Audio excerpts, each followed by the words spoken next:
भारतीय घटनेचे शिल्पकार बोधिसत्व महामानव डॉक्टर बाबासाहेब आंबेडकर यांच्या महापरिनिर्वाण दिनानिमित्त दादर चैत्यभूमी इथे येणाऱ्या लाखो अनुयायांसाठी भाजपचे आमदार रमेशदादा पाटील आणि भाजप मच्छीमार सेलचे प्रदेश अध्यक्ष ॲडव्होकेट चेतन पाटील यांच्या वतीने दरवर्षी विनामूल्य अल्पोपहार व्यवस्था केली जाते। यंदाही ही सेवा देण्यात आली आहे। या प्रसंगी रमेशदादा पाटील, चेतन पाटील यांच्यासह माजी नगरसेवक तानाजी पाटील, भाजपचे पदाधिकारी, कार्यकर्ते यांनी महामानव भारतरत्न डॉक्टर बाबासाहेब आंबेडकर यांच्या 67व्या महापरिनिर्वाण दिनानिमित्त त्यांच्या प्रतिमेस अभिवादन करून नवी मुंबई तळवली येथून सुनील वानखेडे यांच्या माध्यमातून अल्पोपहार व्यवस्था दादर चैत्यभूमी इथे रवाना करण्यात आली। या प्रसंगी रमेशदादा पाटील आणि चेतन पाटील यांनी आपली प्रतिक्रिया व्यक्त केली आहे। दरवर्षी आम्ही 6 डिसेंबरला संपूर्ण आपल्या देशातले जे बांधव आहेत, बहुजन समाज आहे, संपूर्ण समाजाचे लोक आज मला वाटते चैत्यभूमीवर ते जात असतात, बाबासाहेबांचं दर्शन घेत असतात।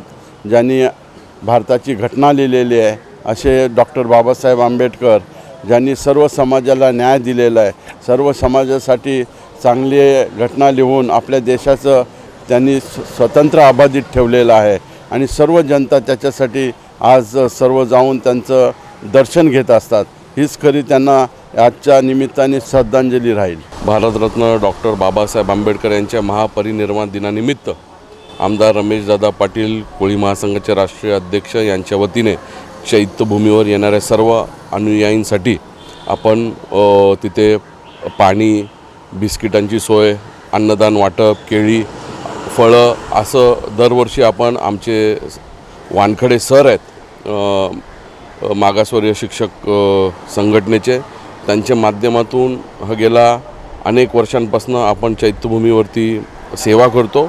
यावर्षी देखील आपण ती सेवा केलेली आहे आणि आम्ही स्वतःला भाग्यवान समजतो की भारतरत्न डॉक्टर बाबासाहेब आंबेडकरांच्या आज जे येणारे दर्शन घ्यायला येणारे सर्व अनुयायींसाठी आम्हाला तिथे सेवा करायला भेटते आणि तेच खरी आम्हाला पुण्याई आहे आणि तीच खरं आमची या सर्व बहुजन समाजांसाठी सेवा आहे।